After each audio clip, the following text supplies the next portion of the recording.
Welcome back to Cure for the Common Game. Today, in deck number 716, we're going to talk about Garna the Bloodflame. Taking me a while to get this one. So for 5 mana, we have a Flash Commander. She just comes in whenever she wants to. So, when Garna enters the battlefield, return to your hand all creature cards in your graveyard that were put there from anywhere this turn. And your other creatures have haste. Now, I'll be honest with you, I ended up in a way different place than where I started. Because where I started from was, I thought, enters the battlefield, to get back all the creatures that were put there. So, my first thought was Ball Lightning, right? To weaken Ball Lightning, and with stuff like Conjurer's Closet to blink Garna back, I can Ball Lightning every turn. And then I was like, well, how about the whole Ball Lightning family? The Spark Elemental, Hellspark Elemental, and Lightning Skelemental. But then I stumbled upon something else. I stumbled upon Decaying Soil. Now, this is a absurdly cheap rare. I don't think I have put it in any decks before. So for 3 mana, at the beginning of your upkeep, remove a card in your graveyard from the game. To be honest with you, doesn't matter. Because the turn we play this, we're probably just going to go for the win. Now, Threshold. Threshold means you've got to have 7 cards in your yard. In this particular deck, I don't see that as a problem. Whenever a non-token creature is put into your graveyard from play, you may spend 1 generic. If you do, return that card to your hand. So, it has a mana cost, so you can't loop it. Or can we? Ashnod's Altar, we're going to sacrifice a creature for 2 colorless, and then use 1 of it to bring the creature back to our hand. As long as we can find a creature that is less than 1, we can net colorless mana, right? So, that's why I went to Ornithopter, Memnite, Phyrexian Walker, and Shield Sphere. So this way, we have a loop, essentially. Now, and just in case we have to go get them, behold the Beyond. It works. It is the perfect tutor for this specific deck because, number 1, it makes you discard your hand. That's fine. Most of the time, we view that as a drawback. But our whole combo doesn't work if we don't have Threshold, right? So, now, we've got an infinite loop. We're generating infinite colorless mana. Yes, we could fill in the blank there with Staff of Domination or, anything else. Walkers, whatever. But I didn't have those, so I had to get a little creative. Well, first off, that is we're looping a creature through the battlefield. So Impact Tremors can do a thing. Deathbringer Thopter, which works with the rest of the deck, not just the combo. It works because, just things dying is going to increase the Thopter. We have just good old-fashioned Grape Shot. The Storm cards, Grape Shot and Into the Warrens. Because our commander gives all of our other creatures haste anyway, so. But here's where Hazard's Monument. What I love about this, red creature spells you cast cost 1 less. And then, whenever you cast a creature, you get to Rummage. Rummage is discarding first and then drawing. And then, Bantu's Monument. This is also a win condition. Whenever you cast a creature, each opponent loses 1, you gain 1. That's beautiful. You only got to loop it through 40 or 50 times for that. But then I was looking at the legality. Ronus's Monument, Oketra's Monument, and Kenneth's Monument all have pretty good abilities. Now, granted, we're not going to get the discount for casting the creatures, but these are all colorless cards, and they can be in, all of them. Now, let's get to the rest of the deck proper that's not the combo. In our mana fixing, of course, we have the Soul Ring, Dark Ritual, Rakdos Signet, Talisman of Indulgence, Rakdos Locket, Commander Sphere, Burnish Heart, getting them lands out, and this is also a creature in the yard. Milliken, artifact creature that puts a card in the graveyard. Garna don't care where the creatures came from, just that it's in the yard, right? So if you milled it, that's fine too. A little card draw. Here again, Thrill of Possibility. If I can discard a creature card, I'll probably do it. Tormenting Voice, Night's Whisper, and Read the Bones. But then, Buried Alive, it's going to throw creatures into the graveyard.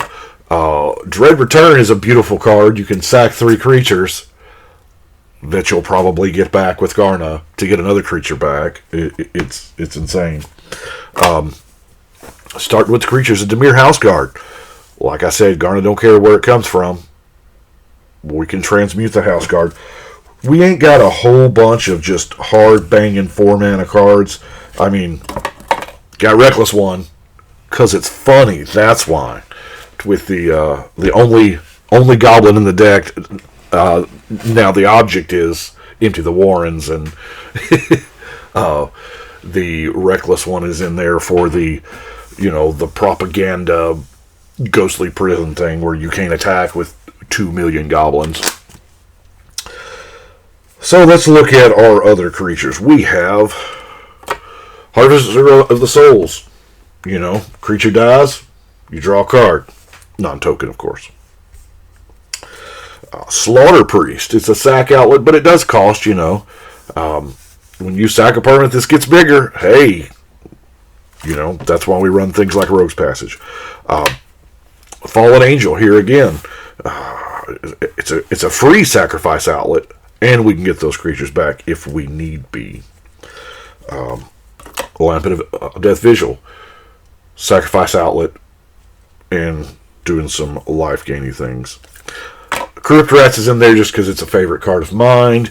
It is kind of like a board wipe. Because the moment you use it, the rats are going to die, right? So you might as well go all the marbles and kill everything. But this puts Crypt Rats back in your graveyard, and Garna says you can put it back in your hand. It's like you got back a board wipe. We have the Ravenous Chupacabra, the 1/8/7 creatures is what I'm going to call them. Plague Crafter, Gatekeeper of Malakir, just in case. Target player sacrifices a creature. We got the Flesh Bag, Vampire Hex Mage, Repeatable Walker Destruction, that's a thing. I like the Undertaker. I would be using Hell's Caretaker here if I had another copy, but this is beautiful. Undertaker is absolutely beautiful because Garna puts the creatures back in your hand, and the Undertaker, you discard a card. Well, as long as you discard a creature, you just keep getting it back. Beautiful. That way you can reuse things like Anethomancer. I mean, in our format, people, I strongly think this is an underused card because, wow. Yeah, wow. Annex is not in there because it's going to be large. It's the another non-token creature control dies. You get a Satyr. Yeah. You're just going to get a bunch of creatures. Now, Flesh Carver, sacrifice another creature. You can put 2 counters on it. When it dies, you get a big old horror. Mind Rack Harpy at the beginning of combat. Everybody knows 3. okay, this is what I want to do. And then the archetype of aggression, given the trample to everybody. But you're a Malakir. I mean, it's a creature version of a, wonderful, wonderful card. Now, granted, it does cost 7 mana, but in this deck, yeah, I would probably play the Grave Pact or the Dictate of Erebos had I had another copy, but I think we almost prefer the creature version. Some more random cards here. The Claws of Gix is just a good sacrifice outlet. I mean, +2 in haste to all your team. Or, well, when creatures come into play anyway. Not bad. Another tutor. The Mox Monkey. They're bringing the Mox Monkey back. They're printing it into Modern, I think, aren't they? So, at this point, they may already have it. Maybe past tense. I like it. Now, I really enjoy the Gorilla Shaman in decks that you're already running stuff like liquid metal coating, because with the Gorilla Shaman and liquid metal coating, you can tap the coating and spend 1 mana to destroy a land. So it's kind of neat. Innocent Blood, Doomblade, Murder, and Terminate is our removal. And we've got a little bit of non-basic lands, of course. We have now Evolving Wilds, Terramorphic Expanse, and I went Jund Panorama and Grixis Panorama on purpose because these are cards we can put into the graveyard that will help us with Threshold, because if that's the avenue that we're going, we need cards in graveyard. Yeah, if somebody I'm intentionally not playing Bojuka Bog because I don't want to introduce that card into the game where I need my graveyard just in case weird shenanigans happen. Have a Command Tower, Rakdos Guildgate, Rakdos Carnarium, Bloodfell Caves, Cinder Barrens, Alchem Refuge, Sulphurous Mire, and Cinder Marsh. Yeah, I went pretty deep with the duels there. All the ones I had because, frankly, yeah, I mean, if you've got the good duels, hey, use them. But I think this is going to be a ton of fun. That Decaying Soil thing, man, that really excites me. I'm not going to lie. If I ever pull it off, it'll be fun. So that is 716 on the wall. That is what we have got for today. I do appreciate y'all. Y'all let me know. Does it sound better? Tweak some settings and whatnot. But I appreciate it. Y'all let me know what you think. But right now, it's time to shuffle and cut.